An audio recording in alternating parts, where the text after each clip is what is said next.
હતો કે પેલા મંત્રનો જમાનો હતો, યુગ હતો, પછી તંત્રનો યુગ હતો, અત્યારે યંત્રોનો યુગ છે ને જ્યારે તંત્રનો યુગ હતો ત્યારે આ નાનકડું ગામડું હોય છે, નેહડા જેવું ગામ હોય છે, મરદા મર્દ રહેવા વાળો એક હતવારા કુળમાં રાઠોડ પરિવારમાં એક માણસ શિવનો પરમ ઉપાસક, હે સિદ્ધનાથ નમો વાજ ભૂતાજ થાનમ ભયાનમ જટામાહી ગંગા જલક પ્રિયાનમ ત્રયમ નેત્ર જ્વાલા જલમ ચંદ બાલમ વિષમકંઠ માલા.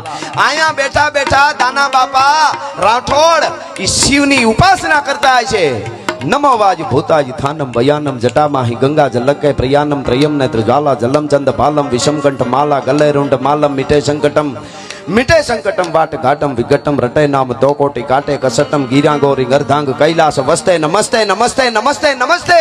અને એ વખતે તાંત્રિકો આવ્યા હશે અને હારાના જેને કહેવાય પાણી ઉતારી લેવા વાળા તાંત્રિકો હશે, હારાને જેને કહેવાય ખતમ કરી દેવા વાળા તાંત્રિકો હશે.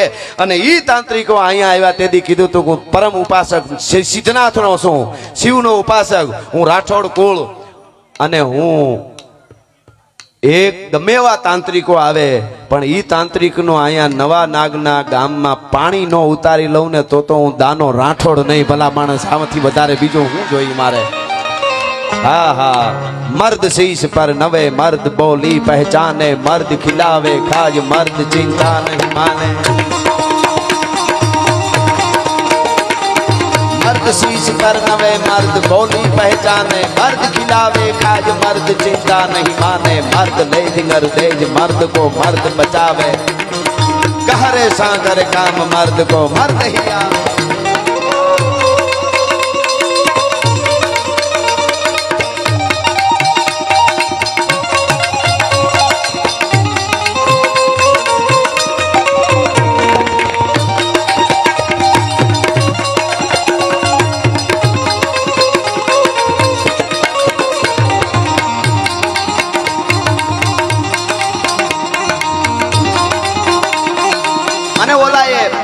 એવી તાંત્રિક વિદ્યા બતાવી કે આભમાંથી તારાને હેઠા ઉતારે. હો ભાઈ, આભમાંથી તારો જ્યારે હેઠો ઉતાર્યો, પથ્થરને બધાડે હામા.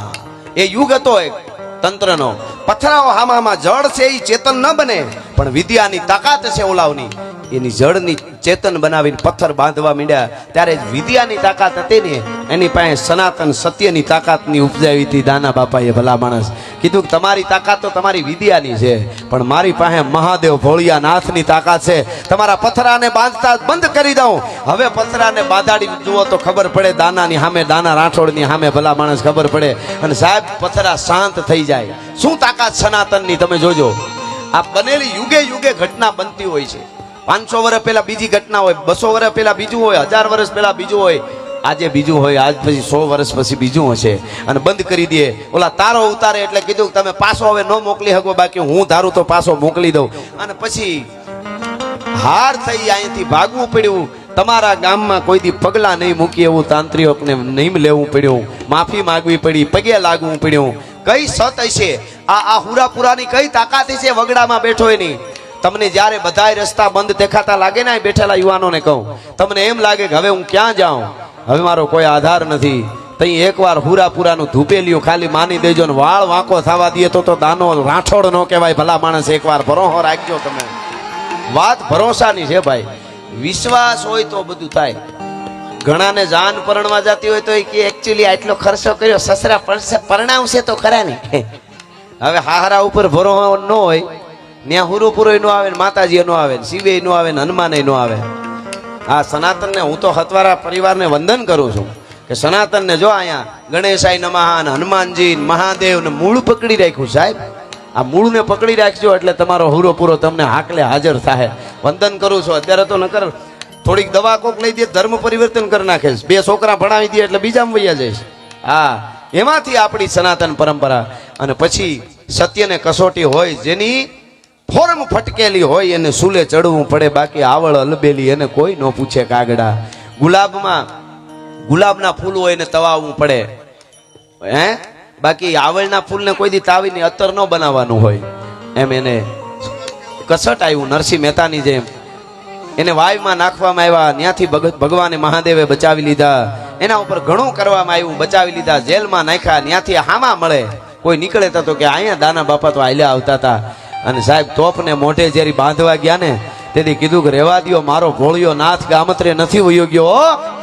અને સાહેબ તોપમાં તોપ ફોડવામાં આવે ને ગોળો પાછળથી નીકળે, તોપની પાછળથી અવળી બાજુ ગોળો નીકળે. અને દાના બાપાએ મહાદેવનો જયકાર લગાડ્યો અને પછી કેવું પડ્યું કે તમે તમારો સત સાચું છે, અમારાથી જે કાંઈ થયું એ માફ કરજો.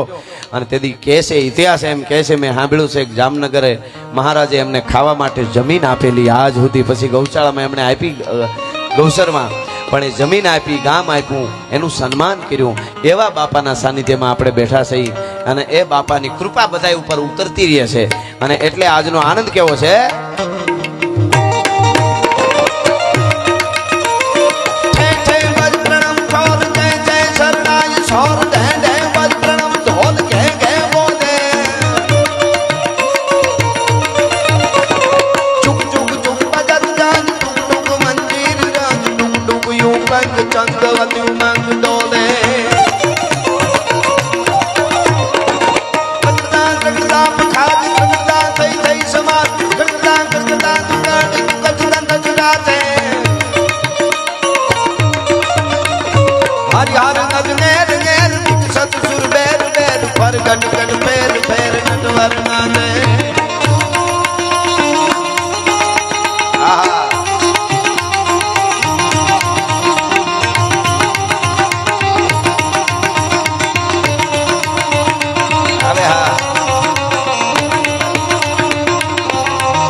રાઠોડને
લલિત નાદ લાવે